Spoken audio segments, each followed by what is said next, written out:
Leo stumbled. He cursed under his breath. The ground was uneven, littered with rocks and gnarled roots. Beside him, Max gripped his shoulder, steadying him. Careful, Max whispered, his voice tight with tension. They couldn't afford another misstep. Not here. The air hung heavy and oppressive, thick with the stench of damp earth and something else, something ancient and unsettling. A chill wind whistled through the skeletal trees, their branches like grasping claws against the twilight sky. The Valley of Whispers, they called it, and it was every bit as eerie as the legends claimed. Something rustled in the shadows. Leo spun around, his hand instinctively going to the hilt of his sword. His heart pounded against his ribs. There, at the edge of the woods, a pair of eyes glowed with an unnatural light, red like hot coals. Then another pair of eyes appeared, and another. Soon they were surrounded. Dark shapes began to solidify from the shadows, grotesque figures with jagged limbs and glowing eyes. They were surrounded. Max! Max. Leo hissed, his voice barely a whisper. The orb. Max nodded, his face pale but determined. He clutched the small, leather-bound pouch that hung around his neck. It pulsed with a faint, warm light, the only source of illumination in that oppressive darkness. Carefully, Max untied the pouch. He held his breath as he removed a sphere of swirling white light. The moment the orb left the pouch, the creatures hissed, recoiling slightly. The orb pulsed brighter, casting an ethereal glow that seemed to push back the encroaching darkness. Leo could feel a surge of courage course through him, chasing away the fear that threatened to consume him. The orb was their only hope. It was said to hold the last vestiges of pure light, a beacon against the encroaching shadows. It gave them strength, weakened their enemies. But it wouldn't last forever. ready? Max asked, his voice barely audible over the rustling of the creatures and the pounding of his own heart. Leo nodded, tightening his grip on his sword. He knew what he had to do. They both did. It was time to fight. With a roar, the creatures lunged.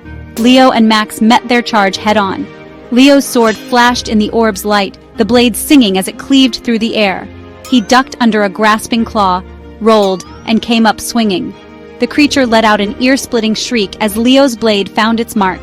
It dissolved into tendrils of black smoke, the stench of sulfur stinging his nostrils. Max, nimbler and quicker than Leo, danced around the creatures. He wielded a staff tipped with a crystal that pulsed in sync with the orb, each strike sending a shockwave of pure energy through the ranks of the shadowy horde. The creatures recoiled from the light, their forms flickering and fading. But for every creature they vanquished, two more seemed to take its place. They were relentless, driven by a hunger that chilled Leo to the bone. He could feel the orb's light beginning to wane, its energy depleted with every attack. They wouldn't be able to hold out much longer. Just when Leo thought all hope was lost, a voice, deep and resonant, boomed across the valley. Back, creatures of darkness, you have no power here. A wave of raw power, ancient and majestic, washed over them, forcing the creatures to retreat. The orb, as if sensing the presence of an ally, flared brightly.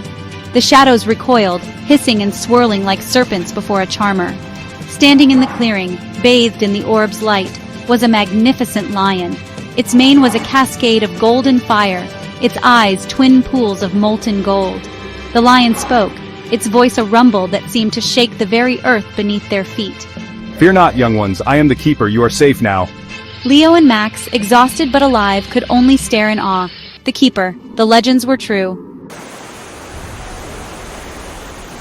The keeper led them to a hidden cave behind a shimmering waterfall. Inside, the air crackled with latent energy. The orb, pulsing faintly, seemed to resonate with the cave's power. Leo and Max sat, weary and bruised, as the keeper paced before them. The shadows are restless, the balance has been disrupted. He explained that their world, like all worlds, existed in a delicate balance between light and shadow. But something, some unknown force, had tipped the scales. The shadows were growing stronger, feeding off fear and despair. And it was up to the keeper, and now apparently them, to restore the balance. But why us? Max asked, his voice small in the vastness of the cave. The keeper stopped pacing and turned towards them, his golden eyes filled with an ancient wisdom. You young ones have been chosen. You possess a strength, a purity of spirit that is rare, and you carry the last hope of our world. He looked at the orb, nestled safely back in its pouch. The keeper explained that to restore balance, Leo and Max would have to face a series of trials. These trials, he warned, would test them to their very core. They would force them to confront their deepest fears, their darkest selves. Only then, if they proved worthy, could they hope to restore the balance and defeat the encroaching darkness. Max. Before they could even process this daunting task, the cave began to tremble. The air shimmered and swirled. When the light subsided, Leo found himself standing alone in a dense, suffocating forest. Panic welled up inside him. Max. He called out, his voice swallowed by the oppressive silence. No answer. He was alone. And he could sense, lurking at the edge of his vision, the shadowy forms of his deepest fears, waiting to pounce. Meanwhile, Max found himself trapped in a cage of his own making.